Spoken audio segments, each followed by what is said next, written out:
It is truly an honor. Second, let me be honest. Coming up with something to say which speaks to tonight's theme, starting anew, letting go, learning from our past and moving forward, was rather difficult. In fact, I did not actually put my words to the page until 2 days ago. And perhaps this difficulty is reflective of the theme itself. It is often difficult to let go of our past, to begin again. But most of us in this room probably can recall a moment when we decided to move forward regardless of the pain and embrace each moment as if it were the first minute or second of the rest of our lives. That being said, I would like to focus on two particular aspects of tonight's theme. Those between letting go and learning from our past. Because, do I have a past? Being that I was born and raised in Detroit, I still reside in the hood. I often compare my past and my current journey with that of the city. See, Detroit has this motto, originally written in Latin but translated to English, which means we hope for better things. And we rise from the ashes. If you are unfamiliar with the history of the city, it did burn down in 1805, actually, but it rose again, and it is still rising. It became what historian Thomas Tugru often defines as the arsenal of democracy. It was the heart of the Industrial Revolution. Detroit's previous economic promise is the reason why so many of us are probably even here today. Our ancestors wanted more, and so they set out on a journey to the Motor City and its surrounding areas. Today, we often forget this past. We ignore how it shaped us, if we even recognize it in the first place. Now, Detroit is often denigrated in the media and is identified only by the dilapidated buildings that stand or lean throughout it. It is looked down upon due to its heightened levels of crime and mocked because of several of the political figures who have failed to represent the city and its citizens to the best of their abilities. However, the city still exists because of its nucleus, its heart, its core, its soul. That is, its people.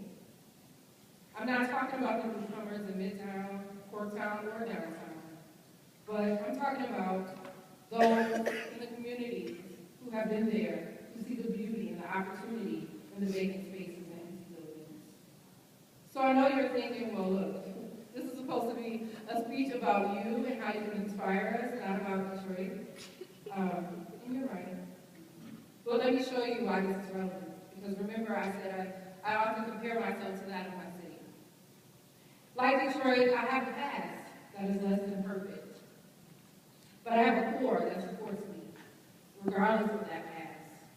And like Detroit, I'm ever evolving while using my past to inform who I am in the future. About 10 years ago, I was a student at Western Michigan University. And after 3 years of finding my way through classes and attempting to be in every single organization that I could think of being in, I hit a wall. I spent almost every night crying myself to sleep. I hated my dumb little apartment. I hated parking on campus. I'm sure you all can relate. But most of all, I hated myself. I had made it up in my mind that I was done with college. The only true friend I had graduated. I was depressed. I had taken this one psychology course over 3 times and dropped every time. So obviously I thought I was done. I wanted so bad to fit in that all I cared about was the fact that I had no friends anymore. I hated me so much that I wanted to find love in other people. Well, I didn't find it. I decided I would leave and find a job, and to my family's dismay and surprise, I left. Because as much as I was worried about pleasing others, I couldn't take it anymore. I left Western hurt and angry. I hurt an angry little girl who thought she was alone. I started to work at a job that paid a decent amount of money, but paid little attention to the needs of its employees. Despite suggestions from my dad to go back to school while still working, I was stubborn and regarded the money being made as more important than my sanity, my physical health, and finishing school. To satisfy by others, I applied to a private school in Detroit. Soon, I ended up emotionally drained and physically hurt in the hospital. I don't think very many people were surprised though, except for me. Quite frankly, I was on a downward spiral. While still in the hospital, I got a call from the human resources manager explaining that I was fired because I hadn't come to work that day. And they were at an at-will employer, so it was their right to do that. Still devastated and hurt, I was this close to giving up on it all. But then my father walked in with the admissions letter to Mary Kappa in Detroit. That was the moment that my city, my family, my core, well, they refused to let me fail. They refused to let me give up. It was like they saw a beautiful and intelligent woman, even through the wreckage. At that moment, everything changed. I went back to school still confused but determined to finish. However, it wasn't until taking a course on women's history and feminist thought that a light bulb went on.